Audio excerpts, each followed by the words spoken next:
In today's Shorty episode, I'm addressing a question that many parents with newborns ask me. Should you wake your baby at night to feed them? Hi, I'm Allison, a pediatric sleep and wellness coach and a mom of two. I love to help parents find solutions. This is How Long Till Bedtime.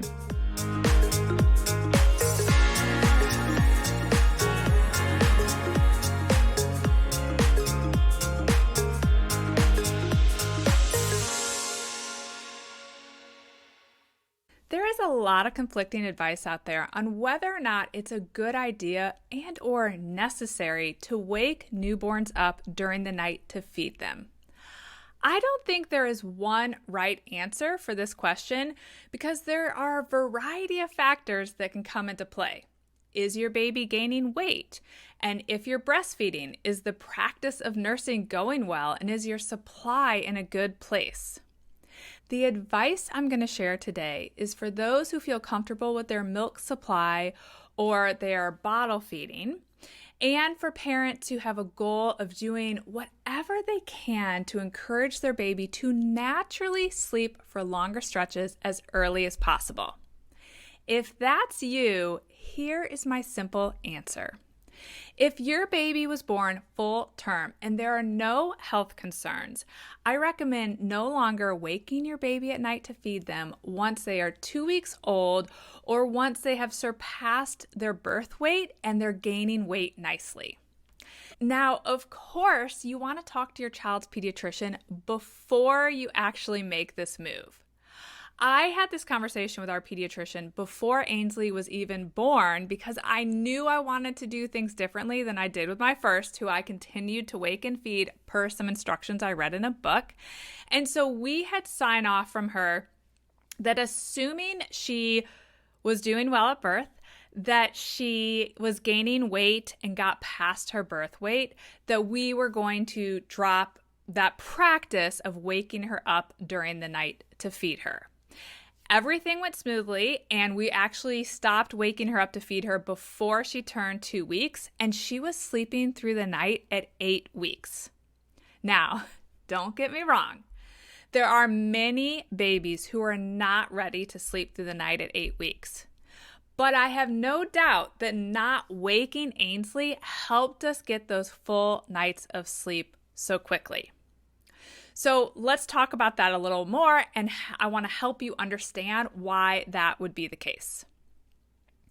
In those early months, babies are slowly starting to develop a sleep rhythm. As that rhythm develops, waking your baby to feed them can cause the waking to actually become part of their rhythm. By waiting to feed them when they naturally wake up, you're encouraging those night stretches to naturally lengthen as your baby becomes ready to sleep longer without night feedings. Another reason to not continue waking your baby to feed them at night is because it can actually cause more wakings throughout the night. Once we have that initial night waking, whether it's natural or because your baby was woken up by you for the feeding, the chance of more fragmented sleep afterwards is significantly higher.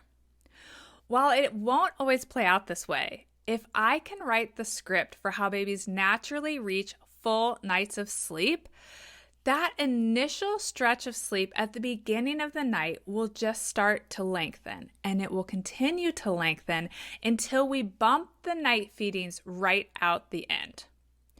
So if helping your baby learn to naturally sleep for longer stretches at night is your goal, talk to your pediatrician about your baby's readiness to be able to sleep for as long as their body will let them sleep at night.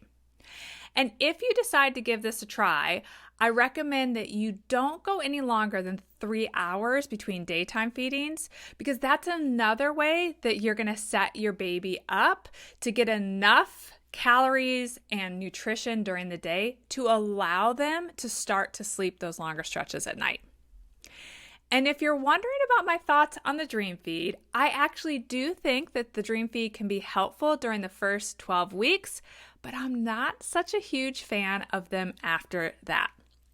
I talk more about the Dream Feed in episode 10, so if you want to learn more about that, be sure to check out that episode. And if you have a baby who is 12 weeks or younger and you're interested in learning more about how I approach gently guiding your baby to full nights of sleep and those hour-plus long naps in their crib, be sure to check out my free class, 5 Common Mistakes That Can Undermine Your Newborn's Sleep. I'll link to it in the show notes.